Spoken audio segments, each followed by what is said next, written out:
Hello guys, কেমন আছো সবাই? আমি মালা চলে এসেছি তোমাদের জন্য আবার একটা নতুন ব্লগ ভিডিও নিয়ে। আর দেখো বন্ধুরা, আজকে কতটা ভিজিয়েছি জামা কাপড়। আর এমন রোদ্দুর হলে কে না ভিজাবে বলো? তো এতটা ভিজিয়ে এখন আবার ভাবছি কেন যে এতটা ভিজিয়েছিলাম। তো এতটা ভিজিয়ে কষ্ট করে মেলে দিলেও এই রোদ্দুরে শুকিয়ে যাবে।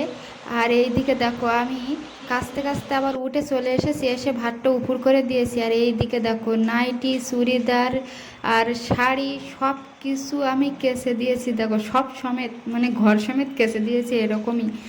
তো একটু কষ্ট হয়েছে, কিন্তু আজকের রোদ কালকে আবার আর থাকবে কিনা জানি না। ওই জন্য মানে কি বলো তো, আজ রোদ, কাল দেখো মেঘলা, কাল দেখো বৃষ্টি, এই রোদ্দুর এই বৃষ্টি, সেই কারণে। আর এই দিকে দেখো, কুচি মাছ রান্না করা হবে, তো মশলাটা আমি সুন্দর করে কষে নিচ্ছি আর আলুটা ভেজে নিয়েছি। আর কুচি মাছে কিন্তু নুন হলুদ মেখে রেখে দিয়েছিলাম।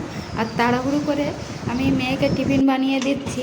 আর এইদিকে দেখো, আমি ক্যামেরাটা ধরেছি আর তোমাদের দাদাভাই কিন্তু মেয়েকে টিফিনটা গুছিয়ে দিচ্ছে।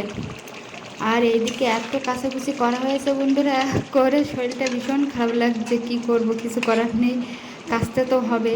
আর রোদ্দুর যখন থাকবে তখনই কেচে নিতে হবে। আর এইদিকে আমার মেয়ে দেখো টিফিনটা খেয়ে আবার একটু ঢেকে গুছিয়ে নিচ্ছে, যেহেতু আমি কেচেছি ওই জন্য শরীরটা খারাপ লাগছিল বলে। তো মেয়েরা একটু কাজটা করে নিচ্ছে। আর দেখো আমার আর মেয়ে, দেখো ছোট মেয়ে এইদিকে খেলা করছে, স্কুলে যাওয়ার আগে একটু খেলা করে নিচ্ছে।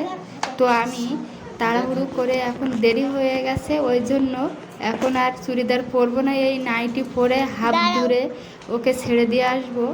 মানে মানে দেখা যাবে যে ও স্কুলে চলে যাচ্ছে, এরকমভাবেই ছেড়ে দিয়ে আসবো। ও স্কুলে ঢুকে যাবে, তারপরে আমি চলে আসবো। মানে রাস্তার উপর পর্যন্ত যাব, আর ওদের স্কুল গেট পর্যন্ত যাব না, যেহেতু আজকে অনেকটা লেট হয়ে গেছে এইদিকে কাছাকুচি করতে গিয়ে।